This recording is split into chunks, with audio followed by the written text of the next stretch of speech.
Olá, este vídeo é sobre meus estudos de esoterismo e simbologia medieval.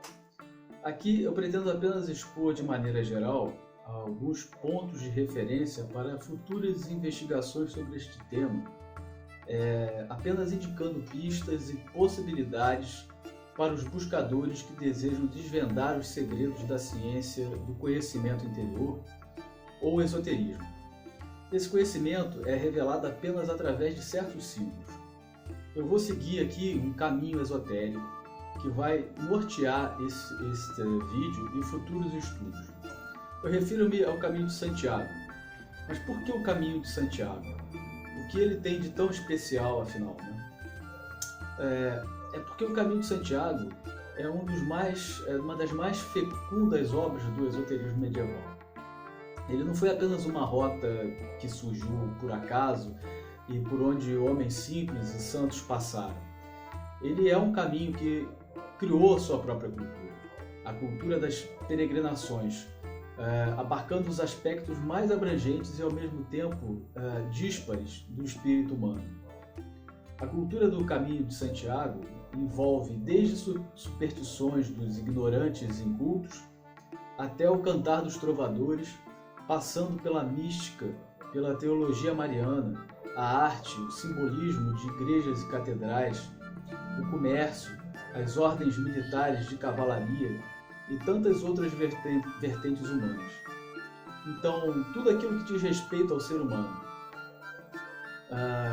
Mas a cultura do Caminho de Santiago, ela tem algo de especial, pois ela é essencialmente sincrética e deve o seu desenvolvimento aos grupos ou lojas de companheiros construtores, que, respondendo a uma tradição e simbologia própria, e se apoiando tanto na heterodoxia dos ermitãos como na ortodoxia monástica, eles imprimem símbolos esotéricos às construções erguidas ao longo do caminho.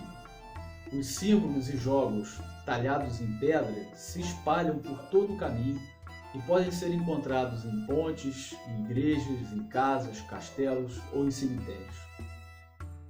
Bem, outra organização que está estritamente relacionada à primeira, aos construtores, que também ajudou a impulsionar o Caminho de Santiago, foi a Ordem dos Pobres Cavaleiros de Cristo e do Templo de Salomão, mais conhecida como Ordem do Templo, ou Cavaleiros Templários. E desde o início de sua criação, os Cavaleiros do Templo se instalaram e se tornaram guardiões do Caminho de Santiago, ajudando a fomentar as peregrinações. Eles construíram seus próprios edifícios militares e religiosos, que constituíam de hospedarias, hospitais, castelos e igrejas, todos levantados pelos companheiros construtores, seguindo determinada arquitetura especial esotérica, onde interpretavam os símbolos e praticavam os ritos que caracterizavam seus patronos do templo. Esses símbolos e ritos eram herança daqueles companheiros, sincretismo direto da cultura islâmica e ritos transcendentes que os templários elevaram ao máximo de refinamento sincrético. Muitos permanecem um enigma até hoje, já que seus significados ou funções se perderam no tempo. Assim, quando a gente percorre o Caminho de Santiago, nós vemos diante de nós um gigantesco livro esotérico com magníficos símbolos que foram esculpidos em pedra em igrejas enigmáticas, octogonais, os relicários da Lignum Crucis e inquietantes cristos crucificados sobre árvores que adotam formas de símbolos rúnicos. Junto e por trás de tudo isso, encontra-se a linguagem hermética da alquimia. Tudo isso desconcerta os intelectuais e excita a imaginação do povo, inclusive sobre magia. Porém, os iniciados na tradição esotérica podem ler nas pedras o significado desses símbolos e aprenderem sobre o caminho que os levará a transcender a si mesmos. E esse é o desejo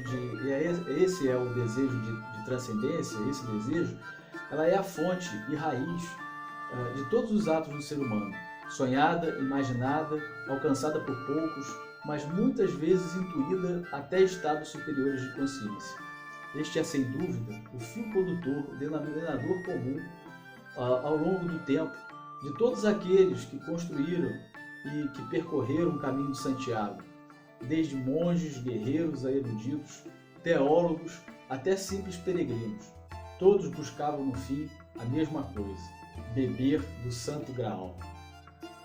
Percorrer o caminho de Santiago é entrar em contato com todos esses símbolos que abrem as portas da consciência superior. São símbolos sincréticos que afloram desde a noite de tempos esquecidos e chegam até os dias de hoje com a mesma força e intensidade de outrora, e provocando na consciência do ser humano um verdadeiro estado de elevação.